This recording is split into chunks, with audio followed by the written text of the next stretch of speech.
Right now, there is a silent, invisible machine running beneath the surface of the world. It does not sleep, it does not rest, and it certainly does not need your applause. Most people are taught to endlessly trade their precious time for money, unaware that true wealth builders view money merely as raw material to build something unstoppable. If you learn how to turn on this hidden mechanism, it will clone your dollars silently in the background until it completely reshapes your reality. This is not a simple lesson about saving pennies. This is the true architecture of compounding. If you understand the rules, you can ascend its ranks, transforming from an everyday participant into the architect of a multi-generational dynasty. Do not look away, because this is the story of your life at every level of compound interest. Level 1. The depositor.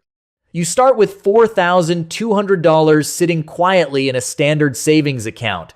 It just sits there, while your bank actively uses your money to fund a $340 million loan. You never know about it. Your paycheck arrives every 2 weeks. You spend most of it and save a little. A teacher once mentioned the concept of compound interest to you, and you just nodded politely. Hoping to do better, you open a high-yield savings account at a 4.5% APY and feel incredibly smart for doing it. You set up an automatic transfer of $200 every single month, letting it run without you. At the end of the year, your account has earned exactly $89 in interest.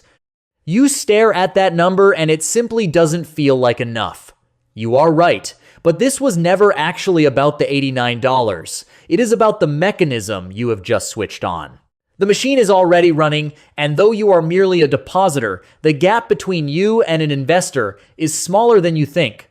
Level 2. The investor. You decide to open a brokerage account, buying an index fund with $500, and you press confirm.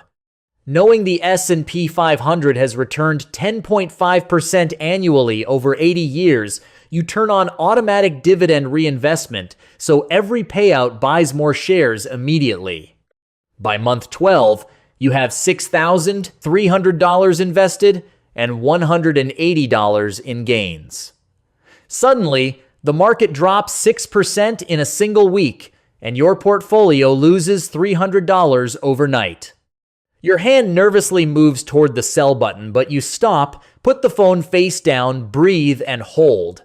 You calculate $500 monthly for 40 years at a 10% return.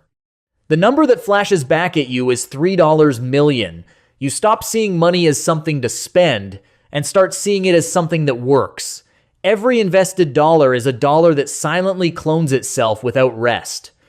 You are an investor now, and the machine is moving faster. Level 3. The optimizer.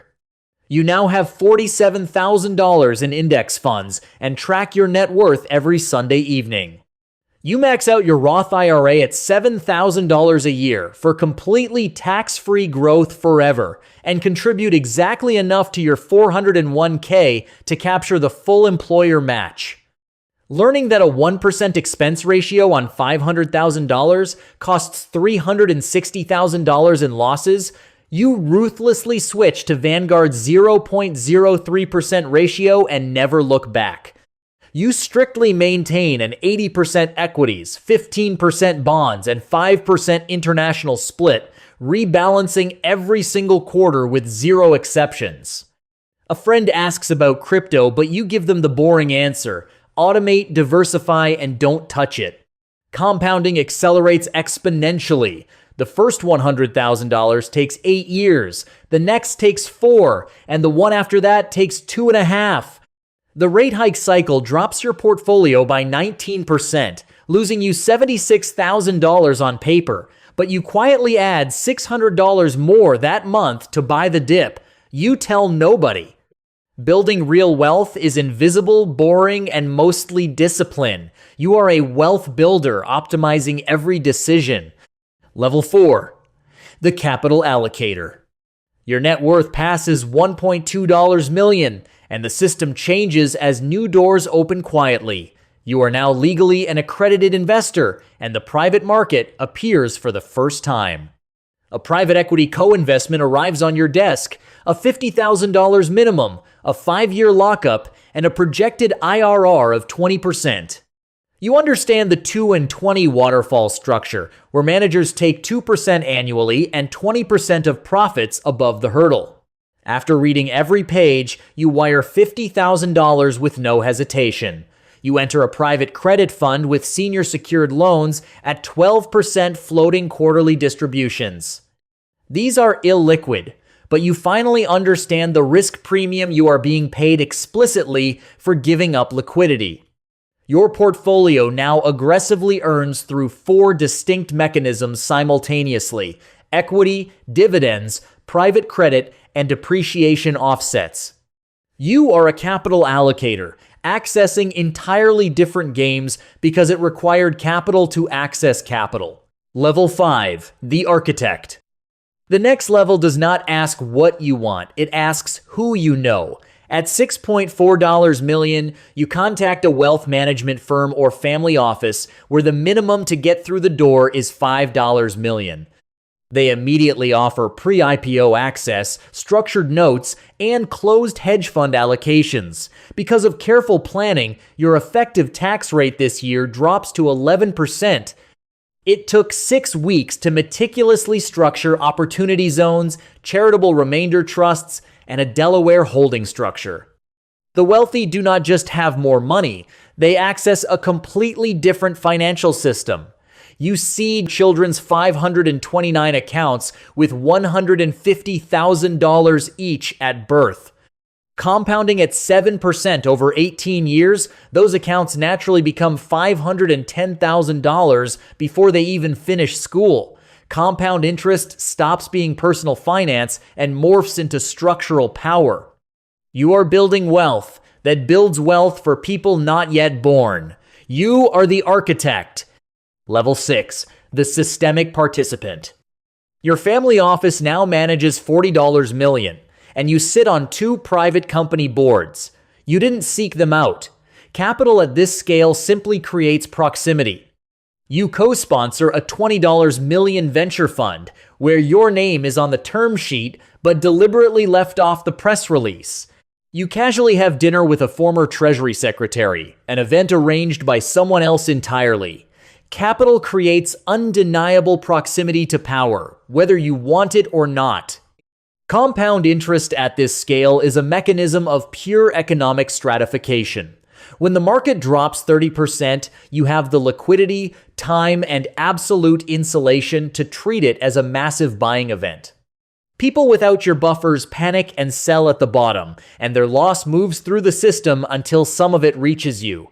You know the system is not broken. This is exactly what it was designed to do. You are a systemic participant. Level 7, the legacy. The final level is a permanent structure, and it has absolutely no ceiling. You are no longer just an individual. You are a trust structure, a holding company, a foundation, and a partnership. Your foundation confidently holds $200 million in assets. It earns 7% annually, distributes 5%, and safely keeps 2%. That retained 2% continuously re-enters the principal, ensuring it grows forever. The name on the building is the trust's name, exactly as you prefer it. Now, your great-grandchildren will be accredited investors the moment they are born. They sit on boards because the family name carries heavy weight accrued over decades of compounding. Compound interest converts capital into legacy, powerful institutions, privacy, freedom, and human connection.